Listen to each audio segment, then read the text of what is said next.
Տիկին Սարգսյան, կան մի շարք նախագծեր, որոնք ըստ ներկայացված տվյալների շրջանառության մեջ են դրվել ընդամենը մի քանի օր առաջ։ Մենք կարգավորումների համաձայն այս նախագծերը պետք է անցնեին հանրային քննարկման փուլ։ Մասնավորապես խոսքը վերաբերում է ընտրական օրենսգրքում եւ հանրաքվեի մասին սահմանադրական օրենքում փոփոխությունների նախագիծը, ավելին, սա մի նախագիծ է, որն ուղղակիորեն առնչվում է քաղաքացիների հիմնական քաղաքական իրավունքին եւ այն պահանջում է նաեւ միջազգային լավագույն փորձի ներկայացում, այդ թվում նաեւ Վենետիկի հանձնաժողովի տեսակետի ներկայացում կոնկրետ նախագծի վերաբերյալ։ Արդյոք պահպանված են այս ընթացակարգերը եւ կարող եք հիմա ներկայացնել դրանք։ Շնորհակալություն հարցադրման համար, պարոն Մինասյան, ենթադրում եմ նկատել եք, որ նախագիծը պատգամավորական նախաձեռնություն է եւ առաջարկվել է մեր գործընկերներ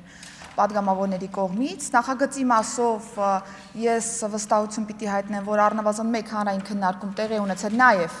պատգամավորների ներգրավմամբ, այսինքն հանրային քննարկում կազմակերպվել է այս նախագծի շուրջ եւ բնական է, որ նախագծերը ներառված են արտահերթ նստաշրջանում, մենք հասցրել ենք նաեւ 3 գլխադասային հանձնաժողովում ունենալ քննարկում անդրադառնալ թե միջազգային փորձին, թե սահմանադրականությանը վերաբերող հարցերին եւ մնացյալ իրավիճակներին։ Ես վստահ եմ, որ նախագծի օրակարգի շրջանակներում կոնկրետ հարցի քննարկման ժամանակ անդրադառնանք բոլոր մանրամասներին եւ վստահ եմ, որ բոլոր հարցերի պատասխանները կտրվեն թե նախագծի հեղինակների կողմից եւ թե եթե կարիքը լինի նաեւ ես որպես կառավարության ներկայացուցիչ կարձագանքեմ։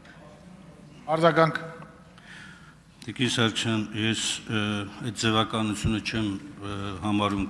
էական պատգամավորական նախաձեռնությունը, թե կառավարության նախաձեռնությունը։ Կարևորը հանրային քննարկման փուլն է։ Ինչպես է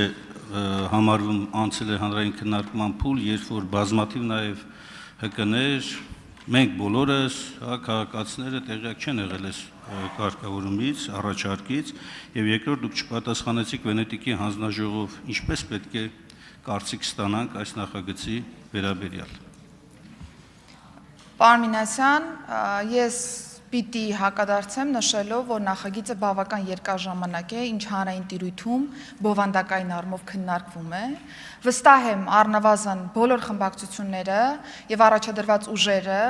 լսած կլինեն առնվազն մեկ քննարկում, որի շրջանակներում հանրային պահանջ կար այս հարցին անդրադառնալու եւ լուծման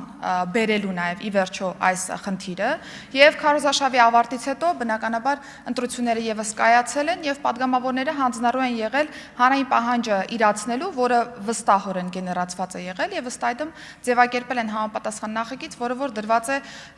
քննարկման եւ ինչ վերաբերում է Վենետիկի հանձնաժողովին առանձին ուղարկել-չուղարկելուն, վստահ եմ, որ գործընկերները դիտարկել են նաեւ Վենետիկի հանձնաժողովի կարծիքը